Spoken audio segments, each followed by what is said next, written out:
It's time for Defending and Commending the Faith with Joe Mott, inviting the atheist, agnostic, and skeptic to examine for themselves the evidence for the Christian faith.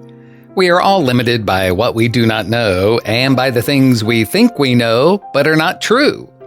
Dr. Joe Mott earned his PhD at LSU and was a distinguished math professor at Florida State University for 38 years, helping to write 3 math textbooks and authoring over 30 research articles in math.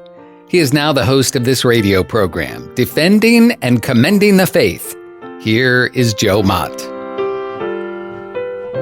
Hello to everyone. Welcome to the program. Followers of Christ are still being called into action for defending and commending the Christian faith. In the last episode, we began the study of the historiographical tests for the reliability of ancient literature. The 3 tests are identified as the biographical test, the internal test, and the external test. I will apply these tests to the early New Testament documents we have. The biographical test seeks to determine if we can reconstruct the original writings from the extant copies of the documents we have at hand. It examines the quantity, the quality, and the proximity of the manuscripts relative to the original texts. Most manuscripts and earlier copies generally indicate a higher level of reliability. The internal test checks for inconsistencies within the text itself. It evaluates the accuracy of the internal content of the manuscripts. If the text contains internal contradictions, it will not be considered as reliable. The external test involves examining historical documents and archaeological findings outside the manuscripts that support the Bible's claims. Allow me to give evidence to demonstrate that the Old Testament and New Testament pass these 3 historiographical tests. First, we consider the biographical test. Following that test, we discuss first the quantity of manuscripts. The Old Testament and the New Testament manuscripts number in the tens of thousands. Also, the Old Testament text was standardized in the 6th century AD to the Masoretic text, and all other manuscripts were evidently destroyed. But the existing Hebrew manuscripts were supplemented by the Dead Sea Scrolls, the Septuagint, a 3rd century BC Greek translation of the Old Testament, the Samaritan Pentateuch, and the Targums, ancient paraphrases of the Old Testament, as well as the Talmud, teachings and commentaries related to the Hebrew Scriptures. The quantity of New Testament manuscripts is unparalleled in ancient literature. According to Norman Geisler's book, Christian Apologetics, pages 306 and 307, there is more abundant and accurate manuscript evidence for the New Testament than for any other book from the ancient world. Geisler gives 7 different fragments, papyri, and codexes that date from the 1st century to the 6th century AD. There are 5,800 Greek manuscripts, about 10,000 Latin manuscripts, and 9,300 manuscripts in other languages, Syriac, Coptic, etc., for a total of more than 24,000 copies of the New Testament, and these copies were written within 70 years of the original. In addition, There are 36,000 of citations of New Testament passages by the early church fathers, so that all but a few verses of the entire text of the New Testament can be reconstructed from these citations alone. In contrast, the typical number of existing manuscript copies for any works of ancient authors, such as the well-known classical authors Caesar, Livy, Tacitus, Thucydides, Herodotus, Demosthenes, Homer, New Testament, given in a table of Christian Apologetics that range from the 9th century BC for Homer to the 1st century AD for the New Testament. The earliest copies of these ancient non-Christian authors range from 643 for Homer, 200 for Demosthenes, but the other BC writers, the number of copies range from 8 to 20, and this is typical for many other ancient writers as well. The average gap between when the original manuscript was first penned to the discovery of the earliest copy is over 1,000 years. The average secular work for antiquity survives on only a handful of manuscripts, but the New Testament boasts thousands. The degree of accuracy is greater for the New Testament than for any other books that can be compared. Bruce M. Metzger, who lived from 1914 to 2007, was an American biblical scholar and historian who taught New Testament languages and literature at Princeton University. Metzger provides an interesting comparison of the New Testament with the Indian book Mahabharata and Homer's Iliad. Allow me to say Indian book, since the title is hard for me to pronounce. The New Testament has about 20,000 lines. Of these, only about 40 are in doubt, that is, about 400 words.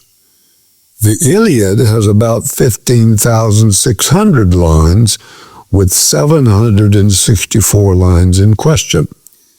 This would mean that Homer's text is only 95% pure compared what Metzger says that the New Testament can be regarded as approximately 99.5% accurate. While the Indian book suffered even more textual corruption than the Iliad, since it is 8 times the size of the Iliad, of which some 26,000 lines are in doubt.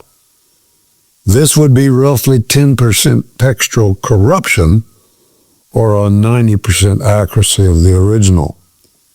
We need only compare such slim evidence for classical authors to the mass of New Testament documentation involving over 24,000 manuscript portions and versions dating within 70 years after they were originally written. Second, the quality of manuscripts. Because of the great reverence the Jewish scribes held toward the scriptures, they exercised extreme care in making new copies of the Hebrew Bible. The entire scribal process was specified in meticulous detail to minimize the possibility of even the slightest error. The number of letters, words, and lines were counted, and the middle letters of the Pentateuch and the Old Testament were determined. If a single mistake was discovered, the entire manuscript would be destroyed. As a result of this extreme care, The quality of the manuscripts of the Hebrew Bible surpasses all other ancient manuscripts. The 1947 discovery of the Dead Sea Scrolls provided a significant check on this process because these Hebrew scrolls antedate the earliest Masoretic Old Testament manuscripts by almost 1,000 years. But in spite of this time span, the number of variant readings between the Dead Sea Scrolls and the Masoretic text is quite small. The small percentage of minor mistakes are due to scribal error, like spelling, word order, etc. Only a fraction of these have any real consequences. Furthermore, no variant readings are significant enough to call into question any doctrines of the New Testament. Josh McDowell says in his book, God Breathed, that Dr. Peter Flint, the director of the Dead Sea Scrolls Institute at Trinity Western University in British Columbia, and the author of the book, The Dead Sea Scrolls, affirms that the scrolls confirm the Hebrew text. Dr. Flint proclaims, the biblical Dead Sea Scrolls are up to 1,250 years older than the traditional Hebrew Bible, the Masoretic text. We've been using a 1,000-year-old manuscript to make our Bibles. We've now got scrolls going back to 250 BC. When we take the biblical scrolls and we compare them with our Hebrew Bible, what do we get? Maybe you've had this experience. Someone has visited you at your doorstep, like some Jehovah's Witnesses, and said to you, your Bible is full of errors. The church has messed with it, and your Bible's been changed. Now we can take our current Bible and compare it with the Dead Sea Scrolls to see if it has been changed. Our conclusion is simply this. The scrolls confirm the accuracy of the biblical text by 99%. So the statements by Jehovah's Witnesses and Islam that the Bible has been corrupted is blatantly false. Third, the proximity of the manuscripts to the originals. Apart from some fragments, the earliest Masoretic manuscripts of the Old Testament is dated at 895 AD. This is due to the systematic destruction of worn manuscripts by the scribes. However, the discovery of the Dead Sea Scrolls dating from 200 BC to 68 AD drastically reduced the time span from the writing of the Old Testament books to our earliest copies of them. For various ancient documents, there are hundreds of years from the original and the documents obtained. For the New Testament, just a few hundreds of years. The proximity of the New Testament manuscripts is exceptional. For most of the New Testament is less than 70 years from the date of authorship to the date of our earliest New Testament manuscripts.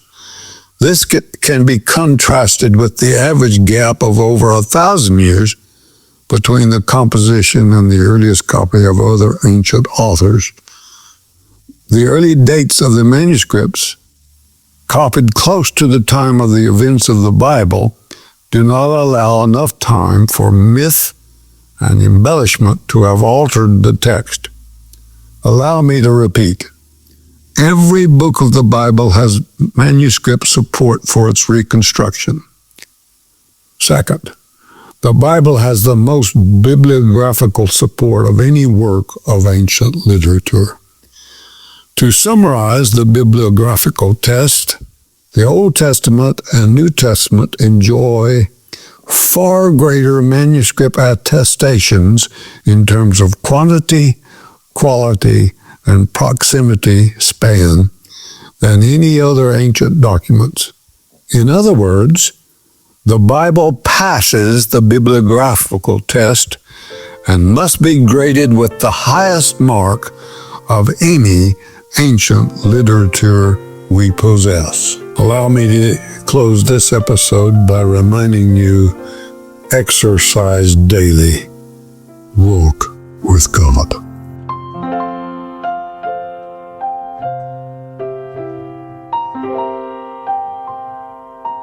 Thank you for listening to Defending and Commending the Faith with Joe Mott, a production of Wave 94 Radio in Tallahassee, Florida.